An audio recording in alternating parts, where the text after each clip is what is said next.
एक बार अर्जुन को अहंकार हो गया कि वही भगवान के सबसे बड़े भक्त हैं। भगवान कृष्ण अर्जुन के मन की बात समझ गए। उन्होंने सोचा, अहंकार को डांटना नहीं, अनुभव से तोड़ना चाहिए। एक दिन भगवान अर्जुन को अपने साथ भ्रमण पर ले गए। चलते चलते रास्ते में उन्हें एक गरीब ब्राह्मण मिला। उसके कपड़े फटे थे, वह सूखी घास खा रहा था और उसकी कमर से एक तलवार लटक रही थी। अर्जुन हैरान रह गए। उन्होंने पूछा, आप तो अहिंसा के मार्ग पर चलते हैं, घास खाकर जीवन बिताते हैं, फिर ये तलवार क्यों? ब्राह्मण ने शांत स्वर में कहा, मैं कुछ लोगों को दंड देना चाहता हूँ। अर्जुन चौंक गए। महात्मा, आपके शत्रु कौन हैं? ब्राह्मण बोला, मैं 4 लोगों को खोज रहा हूँ जिन्होंने मेरे भगवान को बहुत कष्ट दिया है। अर्जुन और उत्सुक हो गए। वे 4 लोग कौन हैं? ब्राह्मण ने कहा, पहला नारद, वह मेरे प्रभु को कभी विश्राम नहीं करने देता, हर समय भजन कीर्तन से उन्हें जगा देता है।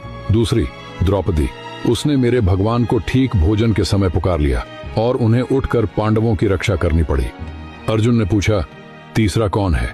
ब्राह्मण की आवाज भर्रा गई, प्रहलाद, उसकी भक्ति के कारण मेरे भगवान को गर्म तेल में उतरना पड़ा, हाथियों के पैरों तले आना पड़ा और अंत में खंभे से प्रकट होना पड़ा।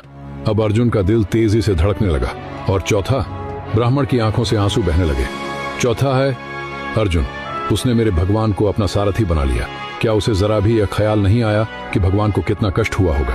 ये कहते कहते ब्राह्मण रो पड़ा। उसकी निस्वार्थ भक्ति देखकर अर्जुन का सारा अहंकार पिघल गया। उन्होंने भगवान कृष्ण के चरणों में सिर झुका दिया और बोले, प्रभु, आज मेरी आंखें खुल गईं। इस संसार में आपके ऐसे ऐसे भक्त हैं जिनके सामने मैं कुछ भी नहीं। भगवान कृष्ण मुस्कुराए, क्योंकि अर्जुन का अहंकार नहीं, उसका हृदय जीत लिया गया था। कहानी की सीख, जो खुद को सबसे बड़ा भक्त समझे वह भक्ति से दूर है, और जो खुद को कुछ भी न माने वही भगवान के सबसे पास है।